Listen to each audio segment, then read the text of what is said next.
probably shouldn't waste any more time. Let's talk about this demo that came out. We got it. A lot of people, I guess, made New Zealand accounts because they were one of the first time zones to get it. I just waited because we're only a couple of hours behind New Zealand. So Yeah, it was like 2 or 3 hour difference. So it hit 12 o'clock last night, this morning I suppose, and then I just downloaded 20 gigs or so, and it just I think you and I were racing at one point, and yeah, but I think I probably got there first, but I saw it finish, and it was really I think that 3 in the morning. And I'm like, I'm tired. I want to. I'm gonna have to do some stuff tomorrow, so I'll turn in. You stayed up and played it, so let us indeed yeah. share our. I did it all nighter. You pulled the all nighter. It was like E3. Yep. So Yeah, I think I got the game about 4 a.m. mm, And then I was streaming till about 20 to 7 in the morning. And I was like, I could have gone a little bit longer, but I thought, no, let's try and get some sleep get some because the rate sleep. Yeah, see how we the go. rate I'm going to be sleeping until like 2:30, 3 o'clock in the afternoon. So, and I don't want to quite waste the entire day. And I was working from home today, so I was able to play the demo during the day, and so we both got a fair amount of hours. You're a bit ahead in the one. Yep. So I suppose the quick rundown of what the demo is. You start out, you obviously create your player. You can use the face if you're using the app to scan it, get your face into the game face HD, and then you start on the one. And the story starts with the rise, where you're actually trying to make the league, and rather than going through the college system of the story, as you do in 2K, you actually sort of come up through the streets and trying to go through the pro-am circuit to actually get into, to get your name back out there. And the whole Well, thing. because you were at college You were college, indeed, yes. in one and done, but injury. That's right. So the backstory is that you coming back from a very serious knee injury. So you are Derek Rose, basically, if he Yep. injured himself in college, essentially. So that's how it starts. And it's not really cutscene heavy or anything like 2Ks. Although we do actually have Max Kellerman and Stephen A. Smith from First Take, ESPN. So that's a nice touch to advance the story in that respect. You've got conversations, and the conversations you can actually choose how you get. It determines which rewards you get. So basically, you have to play through a little bit of the rise. The first early chapters of the one, the career mode, to unlock everything else in the demo. What's your take on that, Ben? I don't mind it. I think it works. The conversations didn't drag out too much, and the fact that you were rewarded for your responses in a lot of cases, whether it be like an immediate loot crate kind of thing, or Yep. where you get enough like reward, like RP and XP and all that stuff to buy one or two loot crates yourself and sort of thing. So, there's interesting dynamics in that also between the characters and that you get to talk to throughout the conversations in that. And again, they're not too long, which is great. The first take stuff was a bit of a surprise. Like I wasn't expecting that. So That kind of broke in the past, I guess, 12 to 24 hours that came up. yeah, because no one knew about that, so that was good. Uh, so yeah, it's really cool how they implemented that. Yeah, it has a few of the traditional sort of little moments where Stephen A. sort of likes to sort of big note himself in that sort of sense, and I think one I don't comment. think, I don't think there was much acting in those scenes. I think that was very No. naturally done. It was, Definitely all ego taken over in that part, but yeah, no, it's pretty authentic. Like I think they've been basically presented with this scenario, and they've just been okay. It's like treat this as real, guys, and they've done it, and it works pretty well. It's pretty authentic. yeah, it doesn't feel overly canned and like all canned or anything like that, or like when you get like say like a sports athlete to act out a scene to try and sell like a product, and it just looks so yeah. It's not Eric Gordon in NBA 2K15 is what we're saying basically. It's a bit more natural than that. Yep.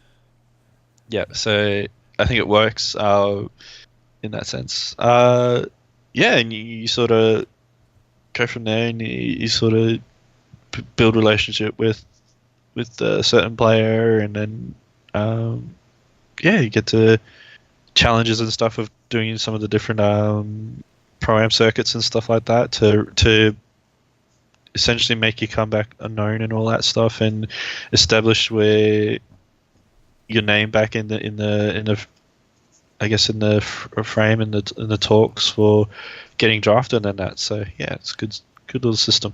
So you are the comeback kid. That is the name, the generic name that you referred to in all of the cutscenes, basically.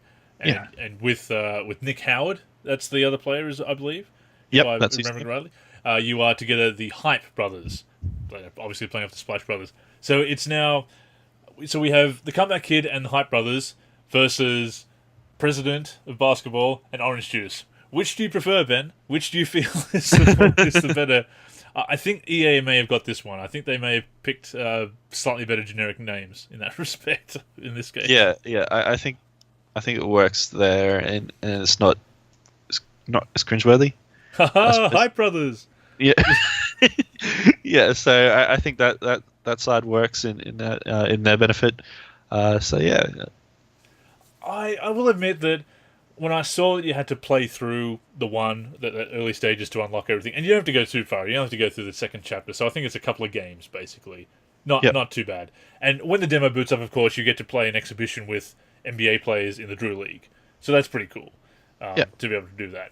Um, so you also get to control some players who aren't available in the demo, which is nice. I'm not a big fan of having to unlock things like that. That was one of the things that, with NBA Playgrounds, that I was kind of a bit, and I said this on the podcast, a bit bothered that I had to go through all the stuff to actually unlock everything instead of jumping straight in and checking things out in the order that I wanted. I do understand it though, and of course the one is what they want to push, but at the same time I do know that a lot of people are more interested in the NBA side of things, like the franchise experience and Ultimate Team and things like that. I think it would have been better to at least have had the Play Now game between the Warriors and the Cavs unlocked. I thought that might have been a better idea, but uh, as I said, it doesn't take too long to unlock them, so I guess it is what it is, and they do want to push the one. But once I got there, got it all unlocked now, still playing through the one. You've basically made it to the end, I believe. Yeah, I've finished that Oh, part of the story. the end of the demo, I should Yeah, say. in the demo part, yes. I still can do some of the live run stuff and then Oh play the yeah, play now. So, there's still plenty for me to do. I can still, get the loot crate rewards and all that stuff and unlock a lot more of that. So, I still got a fair amount that I can still mess around with and have fun, or for just the even next month just or so. practice. Yeah. Yeah, and still practice and scrimmage around it. I say, the Warriors and the Cavs, the Play Now game. Yep. It's of course the full game. You can do 12-minute quarters if you want, so you can experiment with that. You can experiment with the sliders. Sorry? Okay. I thought it was that must be just in the live run sort of segment where it's only locked at 5 minutes, because I've tried adjusting the time in that. So if it's I'm pretty sure because there is a quarter length toggle in the options in the game settings. So I did, because that was the settings and it seemed to be locked in at about the 5 minute mark. okay, But again, I could be I'll, mistaken, but I'll try again in the play now. But when I was trying to adjust it in the live run part, I'm just talking about Play Now.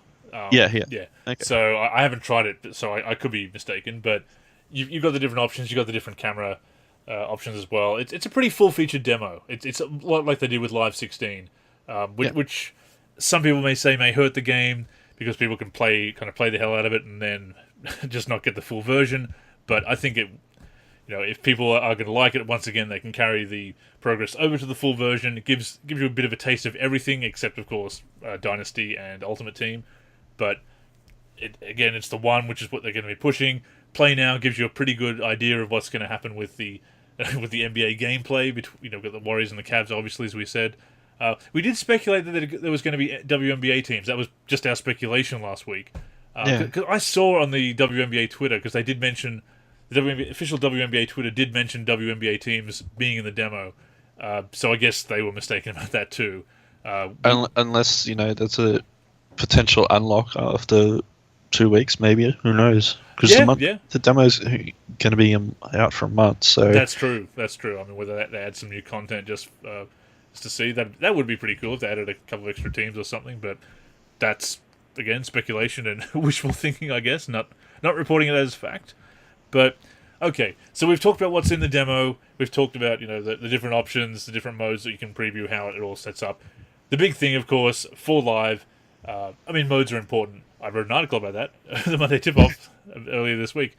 But the big thing, of course, with live is the gameplay, how it plays, how it looks. So I guess that's what we should share our impressions for. What's your first take, Ben, on on the gameplay? I think there's a lot of positive in the gameplay. For me, all the little things that could be fixed in that are just minor tweaks. So it's nothing earth-breaking or like anything absolutely broken or anything like that. Anyone says that they're a bit crazy. The defense in terms of the one-to-one sort of stuff when guarding up against someone, it's definitely not canned in a lot of ways, like canned in that sort of sense. So you're not magnetized into the offensive player in that sort of sense. So that's a really good sign, and it's actually a bit of a learning curve that the best defense in this sort of thing is just more about being in position, not trying to steal the ball as such. So it's a bit of a learning curve in that sense. It's a lot more realism in that respect, that it is about foot movement and staying with them in front of the man and anticipation. Whereas you go back 10 years and you play a game, and you can even have Shaq, and you can just water bug around the court with a player like Shaq and just bump everyone out and really play defense. You've got to be smart about it now. And I think what really helps defensively is, compared to Live 14 to 16, the controls, the responsiveness on the sticks is so much smoother and so much more responsive, and that's been a big thing. That Live 14 to 16, you kind of went almost on angles, like your old isometric angles of Live 95. Not that bad, obviously, but the maneuverability wasn't as slick, wasn't as smooth, wasn't as responsive on the sticks when you wanted to go where you wanted to go. For sure. Live 18 is a lot better in that regard, and that was one of the things I wanted to see and feel. So I am very happy to see and feel that. Yeah, it definitely feels more rewarding in terms of your movement. Blocks are satisfying as hell when you get some really nice ones, and some dynamic ones in that. I suppose probably I'll bring out one issue in types of thing is the sort of the body shape builds in terms of weight representation in that. So, like, I'll take for instance, I'm 6'7" and about between 112 to 115 kilos, which is about 247 to 253 and a half pounds. Mm-hmm. But I'm not like built in terms of muscle like a LeBron kind of thing or anything like that. I don't have. I still got a slight little belly, but it's nothing, like Santa Claus kind of jolly kind of thing. Sure. But when I go to try and do my weight and height in the game, and that, well, first of all, I can pretty much get to my height, but I can't get to the full weight. Right. That in that option and element. So even when I bump it down, like in game, I've set it to 100 kilos, but I still look really stocky and big, and like especially in the shoulders, and I'm definitely not that in the shoulders, where like the shoulder muscles are almost bigger than my head in a sense. So I think that could be the pro wrestler physique. Sort of. Yeah. So I think it's just sort of tweaking the player models in that sense for a better weight representation and all that stuff. So again, nothing breaking or anything. It's just something that could be better represented or fixed and stuff like that. I suppose camera angle, but I think because there is a fair bit of camera angle, and I've seen someone suggest an option and all that stuff. So again, this would be me where I need to spend more time selecting the right camera angle that best suits, especially going between like the live run stuff or the one stuff where it's more one player controlled, and then going into like a 5-on-5 situation. So figure out which one works best for you in those type of scenarios, I in those type used of games. I was playing around with it earlier. The first games I was playing on baseline for I think is it baseline low, baseline high. I'm not sure. It could just be baseline because there's a few different ones Yeah, for the streets and the league, and you can actually have different camera angles for the streets and the league, which is pretty cool. You know, yep, you can change it. So I might even try that. I was going with the default angle is baseline. I went with ESPN for the NBA game for the Play yep, Now, and I was originally trying baseline for the streets, which I'm still up to, obviously in the one. yep, I don't think you can play the league actually in the one as yet. So I tried earlier before we started recording. I tried the player lock camera, and yep. I also changed the settings so that it didn't rotate. It's always focused on the opposite basket, kind of like the my career angle that I use, which I think is turbo in 2K17. Okay. It's a similar, not quite the same, but it's a very similar kind of approach to that. And that was a bit better. The baseline angle's a bit too zoomed in, and it follows the ball, whereas this one always kind of follows the player. Yep. So yeah, I thought that worked out pretty well. So there's a few different options to try, so you're not stuck with that. So definitely, I would Yep. recommend playing around with that. Yeah, and again, I knew this is something that I was going to have to do and spend more time with. And yeah, it probably, uh, yeah, it's probably one of the big things in terms of just sort of getting the feel for it.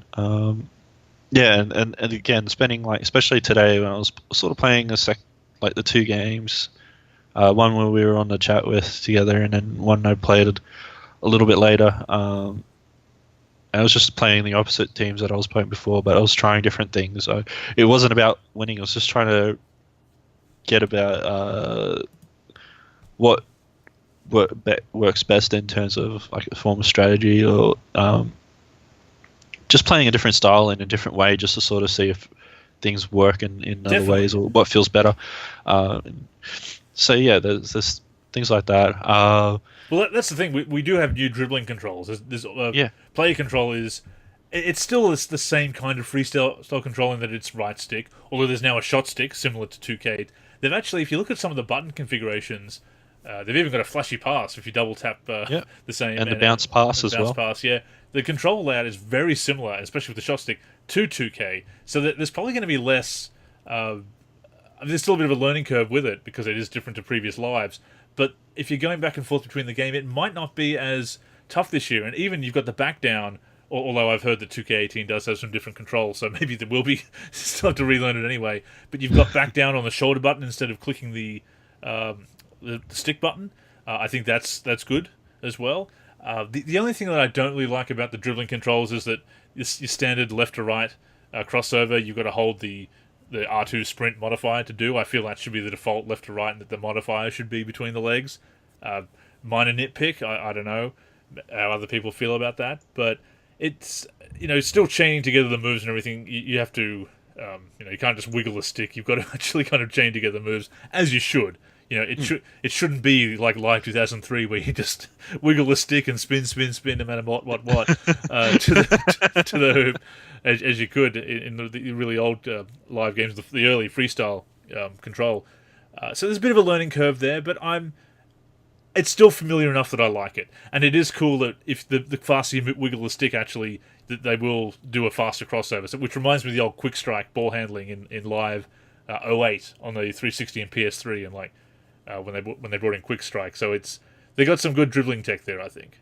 Yeah, that seems to be one of the big core focus in terms of, I suppose, what might be like phase one of really trying to bring the control back to the user.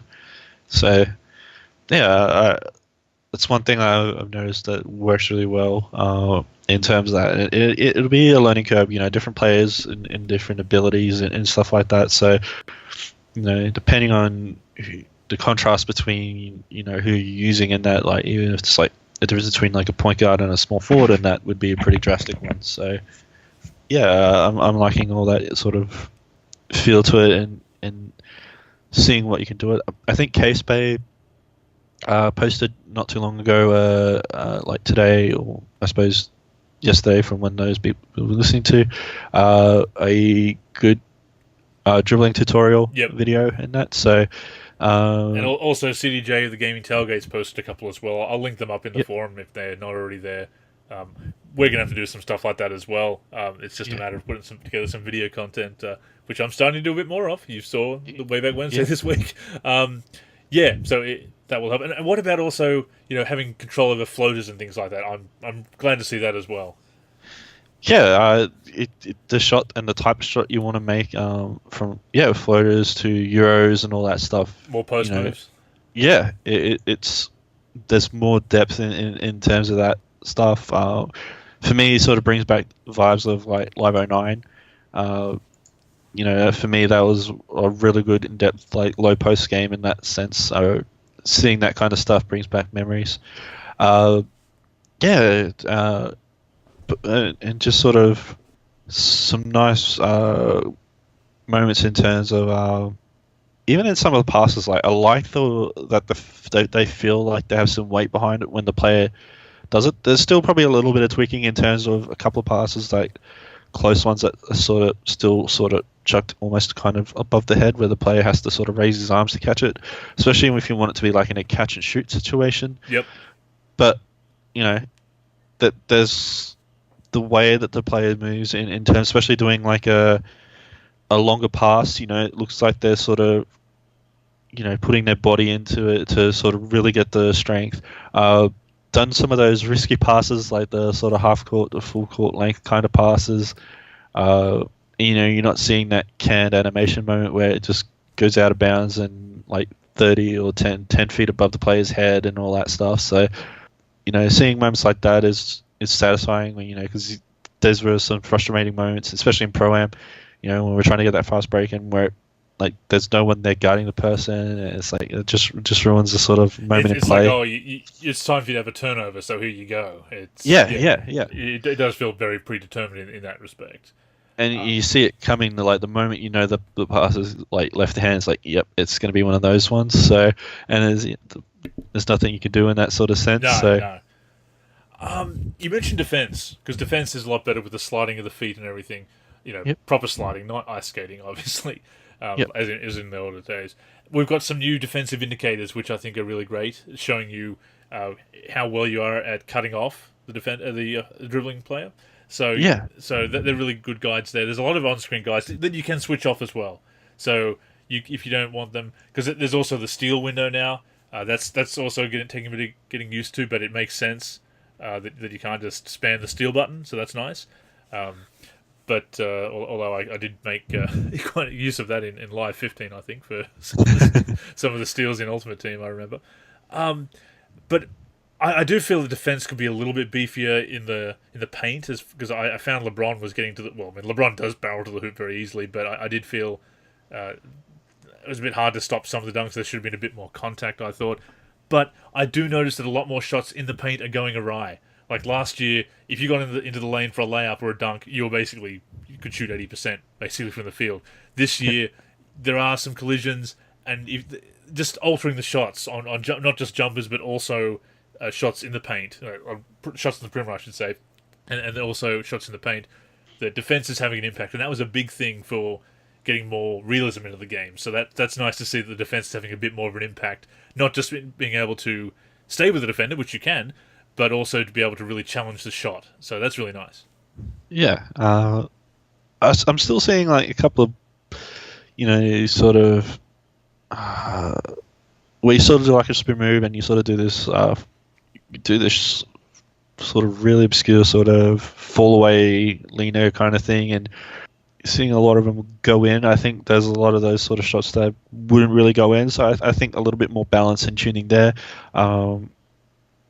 where there could be a few more misses in that sort of sense, but yeah, in terms of a lot of things, there's been a lot of improvement in a lot of areas in it, and I'm hoping that that given that we've gotten this demo for such a long period of time, I still think 2 weeks was probably a good option. But if they're using this as an opportunity to sort of gain feedback and to sort of tweak and get ready for the day one patch and all that stuff for when the retail version comes out, then I can see the benefit of having it out for so long. They did that with NBA Live 10, if you recall. The day one patch was they were able to push through a lot of stuff because of the demo. They were able to take that. So That's obviously or the day one patch or the first patch certainly for Live 10. So yeah, there's a benefit in having the demo out for a length of time for about a month, as you say. So I mean, obviously we'll be collecting feedback and passing it along. Yep. But yeah, that's hopefully they can make some changes. I guess one of the biggest things as well, apart from a little bit of more physicality in the paint, the elephant in the room perhaps, the animations. I think people were hoping for a bigger jump. I have seen some very nice ones. I had a baseline drive with Draymond Green, and as this little nifty layup as I beat the defender along the baseline, and it looked very nice, the layup. There are some other ones that still look a little bit stiff, robotic, herky jerky. Throw out words. I'm not going to use the word cartoonish because that doesn't say anything. No.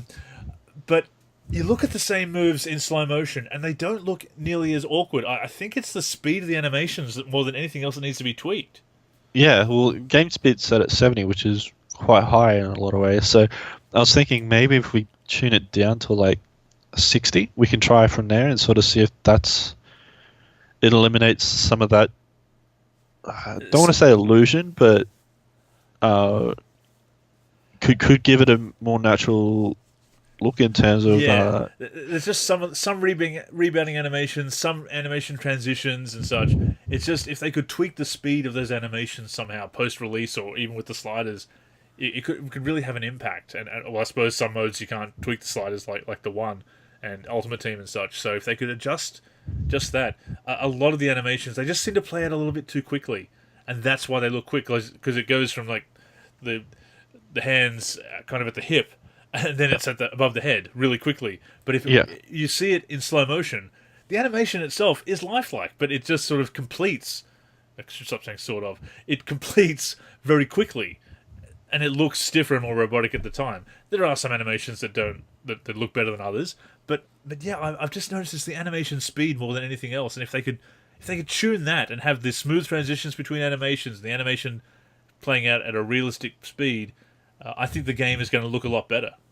Yeah, I think so as well. I know what you mean. I've seen a couple ones where it's like, yeah, it kind of could look a little bit better, but given what you were saying, they do look better, and not like super slow mo or anything, but just at a more what would be a more natural speed. Yeah.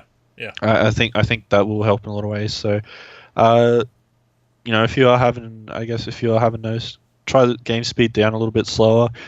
Let us know in the forum what game speed you think helps improve it, or if you feel that there's no improvement in terms of that sort of representation in a more natural motion in that. I know Steven, the Live King, he's already putting some sliders out there, so you can check those out. He's been sharing those, or I believe he might. By the time this comes out, I think he'll have that information out at least. So, Okay. And we'll try it as well. And as a community, I mean, this is what we used to do was experiment with these things instead of just throwing our hands in the air and saying crap. We actually tried to fix games. Our patching community was really big on trying to fix games on PC and enhance the experience. So certainly give that a tweak and let us know, as you said, Ben, what people find out so we can compare notes. Yeah. And see what we can do to give that feedback to the developers as well and see what they can tweak it from their end. Especially, of course, since we can't tweak sliders in certain modes, but they can internally from their end do that tuning. So it's worth passing that along, that information, as always. Oh, for sure. And, use this opportunity. We've got a month to potentially give really good constructive feedback in seeing, what may come in either patch 1 or even a patch 2 or 3, depending. Hopefully not 12, 13 patches. Or hopefully not 7 gigs a piece as well. Yeah, exactly. So, fingers crossed. Yeah. Just wanted to touch on another technical issue. I've been having some frame rate issues on the wipes, the ESPN transition wipes. I don't know whether it's just me. I maybe need to check my settings, my TV. I don't have a great TV. It might be just something I need to check with that. But I did notice that. My pet peeve, unfortunately, we've got the metric system in the game because we're in a PAL region. I really want to see a switch, an option, toggle option, like in 2K between metric and imperial. It just kind of, for me, it just takes a little bit away from the presentation of an NBA broadcast when it comes up in centimeters. I'm like, feet and inches. I know, which is funny because I use metric obviously being in a PAL region, but Yeah. but when it's basketball and NBA in particular, feet, inches, pounds, that's what we want to see. Um, Well, so for me, I mean, like I'm okay with I guess ambidextrous in terms of feet and inches and that for heights, but weights, I admit I'm more kilos and grams and all that stuff. I can't sure, really do. So for me, yeah, I'm sort of halfway there in terms of that. So, but I just like it for the I accuracy of the presentation, if nothing else, yeah, yeah, basically.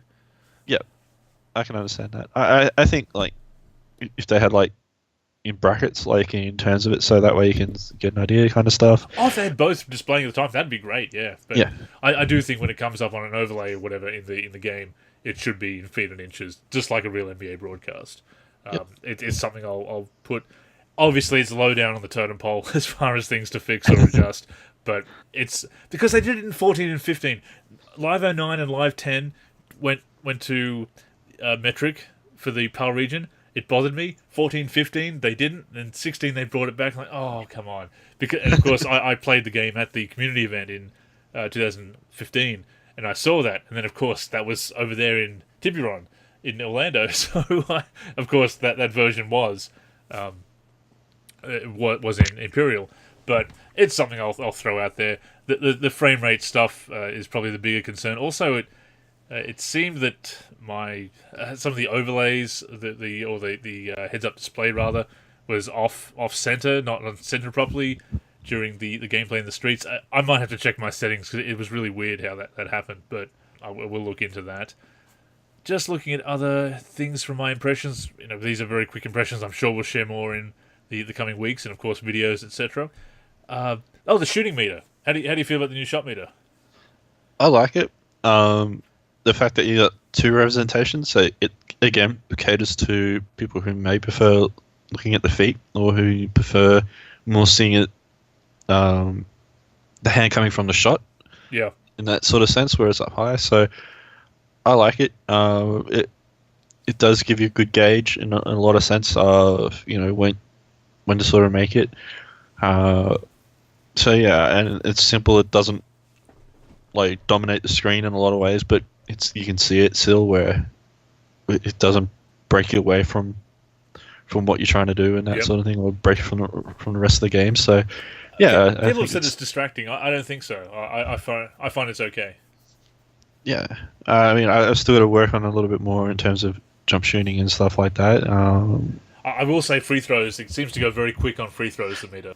Yeah, it's definitely a lot quicker in there. So again, hopefully it's one of those things we can sort of balance or tweak, I guess. So we'll see what happens. And there's also a bit of sluggishness playing online, which was compared to offline was a bit surprising, a bit disappointing. But we'll have to give that another go and see how that goes. Just looking again at my impressions, if there's anything else. ESPN presentation, obviously really good. Again, my overall impressions are pretty positive. I was a bit frustrated, obviously, as you know, we were trying to play online because it did feel so sluggish. But the NBA experience, which I guess I'm more interested in, really, felt really good. So I think it's obviously the tech is there, basically, and they have made some great strides. If they can push through some new patches, some updates based on feedback on the demo, it should be a pretty solid game this year. Yeah, I think a lot of people will be surprised. I've tried having a look in terms of reactions, and yeah, it is generally pretty positive. Like mostly positive. And there's everyone probably has like one or two little things that here or there that can be addressed, like what we've sort of just even mentioned ourselves. So I thought there might be more criticism of the animations, and I have seen some, and it's fair because there are still some animations that we've just covered what we think could possibly improve that.